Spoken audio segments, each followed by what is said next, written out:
this is Susana Bartolata Mix Vlog. Gagawa tayo ngayon ng parang gusto kong humigop ng sabaw. Kaya gagawa ako ng bihon na sinabawan na may sabaw. At yung ginawa kong broth ay yung dilis pinakuluan ko at may sibuyas, may bawang, may paminta na po yan dyan. Hayaan mong kumulo siya dyan ng mga 10 minutes para makuha niya yung lasa. Ang lasa ng dilis at isda ay makuha niya maiwan sa sabaw.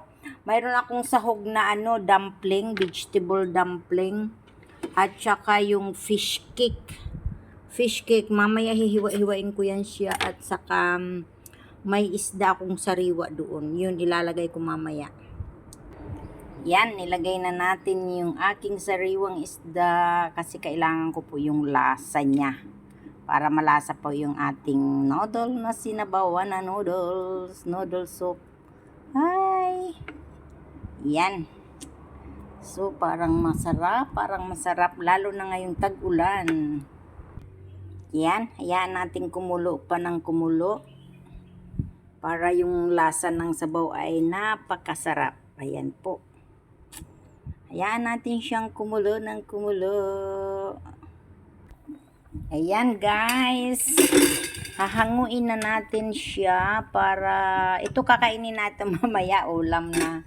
Yan, hahanguin na natin yung yung mga nasa loob.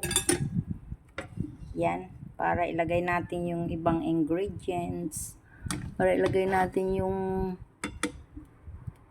tawag dito. Dumpling, fish cake, vegetable. Yan. Hanggang sa maubos para malinis po yung sabaw natin. Ayan, nawawala yung camera ko.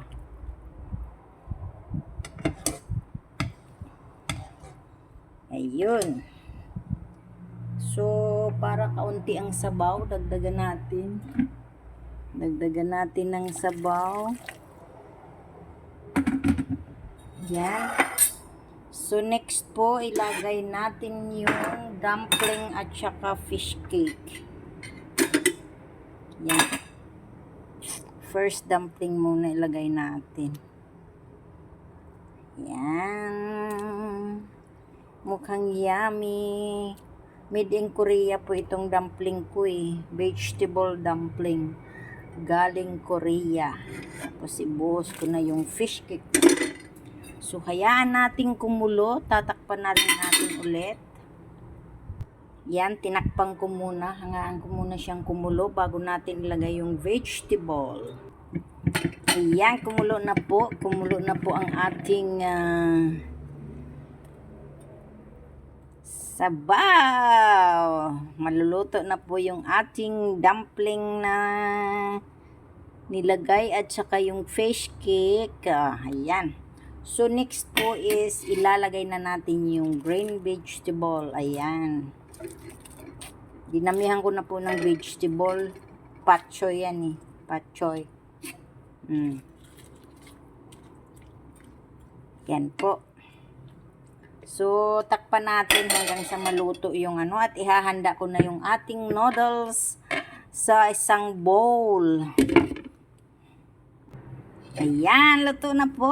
Luto na po siya. So, next po na ating gagawin is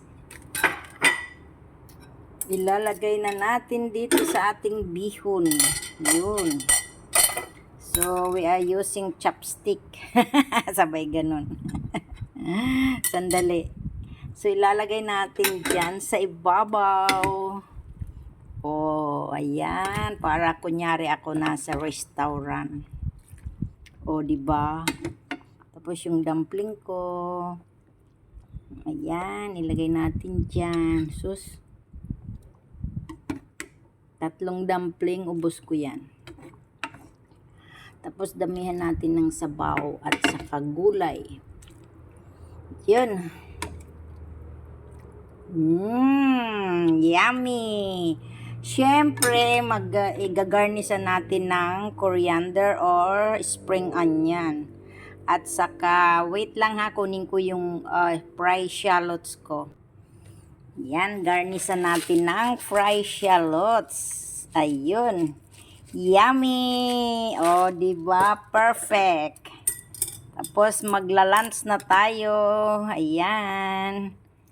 Yummy, yummy, yummy. So, this is Susana Bartolata Mix Vlog. Please subscribe my channels. Sa hindi pa nakapag-subscribe po. Salamat. I love you guys. Bye-bye.